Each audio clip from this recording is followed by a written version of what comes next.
Kadapa steel plant ఈసారి అయితే ఖాయం అంటున్నారు చంద్రబాబు నాయుడు గారు. గతంలో అక్కడ చాలా ప్రయత్నాలు జరిగినాయి. గతంలో ఎవరు చేశారు? అప్పట్లో రాజశేఖర రెడ్డి హయాంలో ఒకసారి ఇప్పుడు ఓబులాపురం కేసులో అరెస్ట్ అయ్యి జైల్లో ఉండి మొన్ననే బెయిల్ మీద బయటకు వచ్చినటువంటి గాలి జనార్దన్ రెడ్డి ద్వారా అక్కడ ఒక స్టీల్ ప్లాంట్ అన్నారు. దానికి సంబంధించిన గోడలు గట్లా కూడా ప్రారంభించారు. ఆ తర్వాత రాజశేఖర రెడ్డి మరణం తర్వాత అది ఎక్కడిదక్కడే అయిపోయింది బ్రాహ్మణి స్టీల్స్ అని. ఆ తర్వాత ఆ బ్రాహ్మణి స్టీల్స్ని వేరే వాళ్ళు ఎవరో తీసుకుని కడతారు అంటూ చంద్రబాబు గారి టైంలో 2014-19 మధ్యలో ఏదో కంపెనీ వచ్చిందన్నారు, రకరకాలు అన్నారు.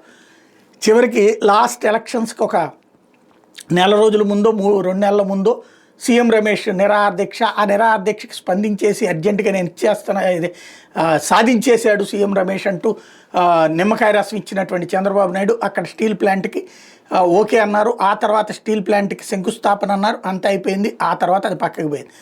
ఆ స్టీల్ ప్లాంట్ అదంతా ఉత్తుత్తుదే అని చెప్పినటువంటి జగన్మోహన్ రెడ్డి తన అధికారంలోకి వచ్చాక అక్కడ జిందాల్ని పిలిచారు, జిందాలోళ్ళు పెడుతున్నారు అన్నారు. ఆ తర్వాత అది 5 ఏళ్లలో అది ఈలోపు కరోనా తర్వాత అది పూర్తిగా లేదు. ఆయన ఇంకో చోట శంకుస్థాపన చేశాడు. పాత ఈ 2 వద్దన్నారు, అయిపోయింది. తర్వాత అది పక్కకి వెళ్ళిపోయింది.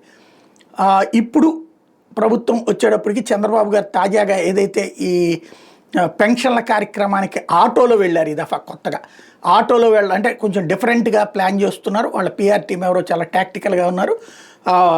ఏది హెలికాప్టర్ దిగిన చోటు నుంచి ఆ సభ దాకా కూడా ఆటోలో వెళ్ళారనమాట. ఆ సందర్భంగా ప్రసంగిస్తున్నటువంటి సందర్భంలో కడపలో క్రిందసారి 7 సీట్లు ఇచ్చారు, ఈసారి 10కి 10 సీట్లు గెలిపిస్తారని కోరుకుంటూ రాయలసీమ సాగునీటి ప్రాజెక్టులు 3,800 కోట్లతో అందరినేవో పనులు చేపట్టాం. సముద్రంలోకి వెళ్ళే నీటిని వాడుకుంటే కరువు ఉండదు, రాయలసీమలకు పరిశ్రమలు రావాల్సిన అవసరం ఉంది, అవి తీసుకొస్తానంటూ స్టీల్ ప్లాంట్ త్వరలోనే ఏర్పాటు చేయబోతున్నామని ప్రకటించారు. అదే సందర్భంలో ఏదైతే 32,146 కోట్ల రూపాయల పెన్షన్లు ఇస్తున్నాం ఏడాదికి, ఇది భారతదేశంలోనే గొప్పదని కూడా చెప్పారు. నిజం కూడా, అందులో డౌటే లేదు. అందులో 4,000 రూపాయలు భారతదేశంలో ఎవరు ఇవ్వట్లేదు ఏడాదికి, వచ్చేది నెలకి 4,000 రూపాయలు అన్నట్టు అది చెప్పుకొచ్చారు. ఇంకొక వైపున ఏదైతే మన వైసీపీ వితండవాదాలు చేస్తుంటుంది, అట్లాంటి దాన్ని నమ్మొద్దంటూ పిలుపునిచ్చుకొచ్చారు.